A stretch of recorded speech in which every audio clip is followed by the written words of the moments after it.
Hola, ¿cómo están? Bienvenidos una vez más a mi canal.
La esclerosis múltiple es el trastorno neurológico más frecuente de los adultos jóvenes.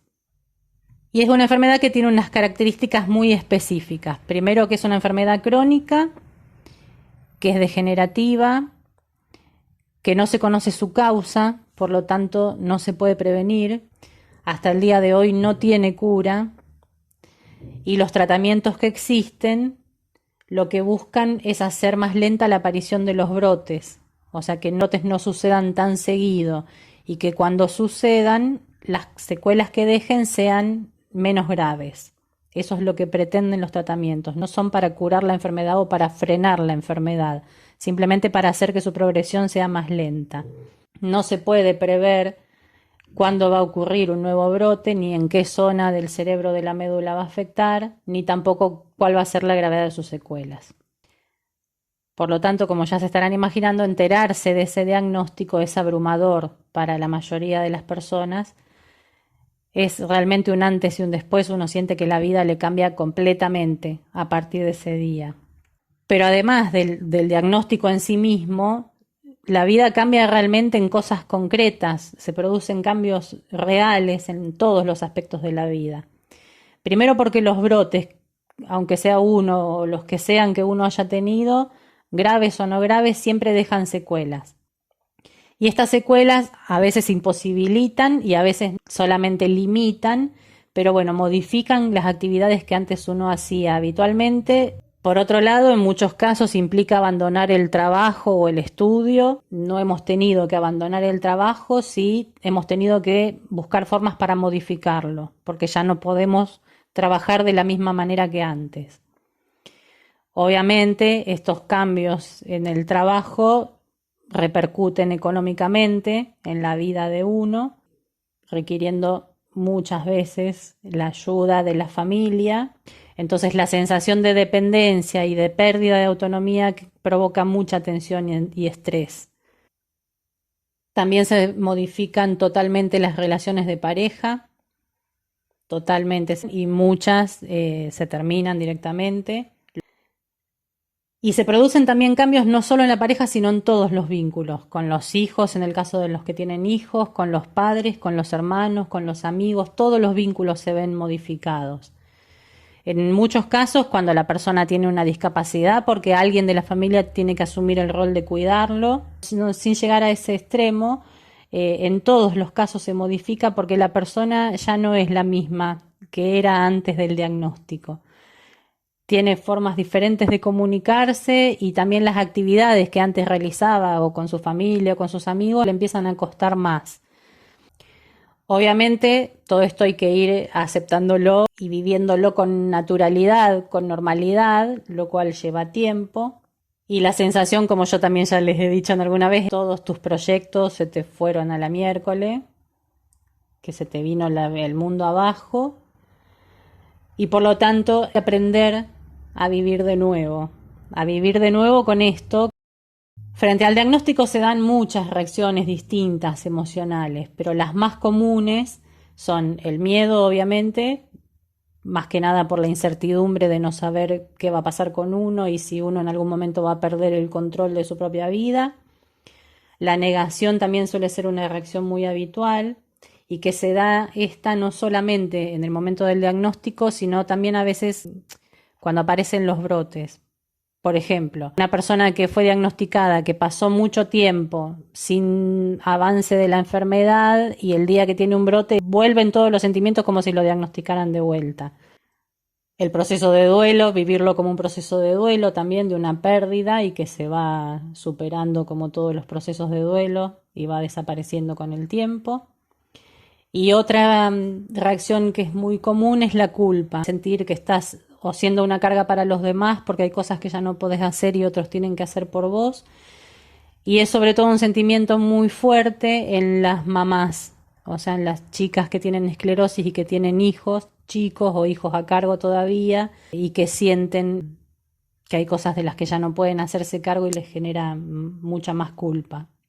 Además de estas reacciones emocionales que son típicas, digamos, y normales en el contexto de haber recibido el diagnóstico, también a lo largo de la vida la esclerosis puede ir afectando la personalidad o la conducta por distintas causas. Por causas psicológicas, por causas orgánicas o por causas farmacológicas. Las psicológicas son las que tienen que ver con todas las emociones que se van despertando en la persona por haber perdido su estado de salud o por los cambios en el trabajo o los cambios en otros aspectos de la vida. Pero también a veces la psiquis puede estar afectada por cuestiones orgánicas, o sea, por las lesiones en el cerebro que hacen que el cerebro no funcione del todo bien. Y después las causas farmacológicas es porque algunos de los fármacos que se utilizan no solo para el tratamiento en sí de la esclerosis, sino a veces también para el tratamiento de los síntomas. Esas medicaciones pueden provocar también cambios en el comportamiento o en estado de ánimo que por lo general suelen ser transitorios, no permanentes. Entonces, además de las reacciones típicas del inicio, a lo largo de la vida también pueden ir apareciendo otras alteraciones emocionales. Las más comunes de estas son, en principio, la depresión. Algunos estudios que se han realizado dicen que el 50% de la mitad de los enfermos con esclerosis múltiple suele tener depresión en algún momento de su vida. Y el dato más terrible que me sorprendió de esto es que de esa mitad, solo un 6% está en tratamiento o hace tratamiento por la depresión. El resto queda sin tratamiento. Eso me pareció terrible. El tema de la depresión en el caso de la esclerosis no siempre se debe a causas psicológicas, muchas veces son causas orgánicas, o sea, lo mismo que les decía antes, lo que hace que sea más difícil de tratar. Por otro lado, que el convivir con la fatiga multiplica las probabilidades de sufrir depresión en algún momento de la vida. Y bueno, obviamente también el riesgo de muerte por suicidio en la esclerosis múltiple es mayor al de la población en general. Con respecto a la ansiedad, también hay un gran porcentaje, casi la mitad de personas que tenemos esclerosis múltiple sufrimos ansiedad en algún momento de la vida por lo menos, sobre todo al principio. Pero no solo la persona diagnosticada, sino también las parejas tienen un porcentaje alto de ansiedad. Esto se asocia habitualmente al momento del diagnóstico, del inicio, pero su incidencia está menos estudiada que la depresión. Después hay otro factor que yo la verdad no lo conocía, pero sí me llamó la atención el número de gente, bueno, que se llama alexitimia, que es la dificultad para poder identificar y expresar verbalmente las emociones. Aproximadamente un 42% de personas con esclerosis que tienen este problema. Lo triste de esta situación es que estas personas que no pueden hablar de sus emociones tienen niveles más altos de fatiga y de depresión. Además de esto también se pueden dar trastornos psiquiátricos. Yo puse ahí 2 como para poner un ejemplo, pero en realidad esto no es tan habitual. Su incidencia es muy baja y se supone que cuando se producen este tipo de trastornos es debido al deterioro cognitivo. Y después las alteraciones cognitivas, que también la mitad de las personas que tenemos esclerosis sentimos algún tipo de alteración cognitiva. El 40% sentimos cambios cognitivos ligeros, como los que yo les contaba en los 2 videos anteriores, y después hay un 10% que tiene cambios más graves. Ustedes se preguntarán por qué pongo esto acá si no tiene nada que ver con lo psicológico en realidad. Es una cuestión de emociones, las alteraciones cognitivas.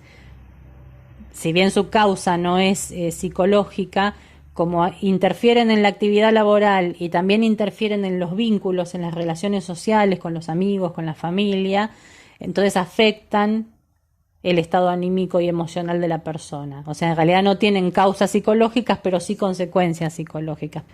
Frente a todo esto que implica, que yo acá con términos muy académicos le digo la bola de nieve, la persona tiene en algún momento que empezar a desarrollar estrategias para afrontar esta situación.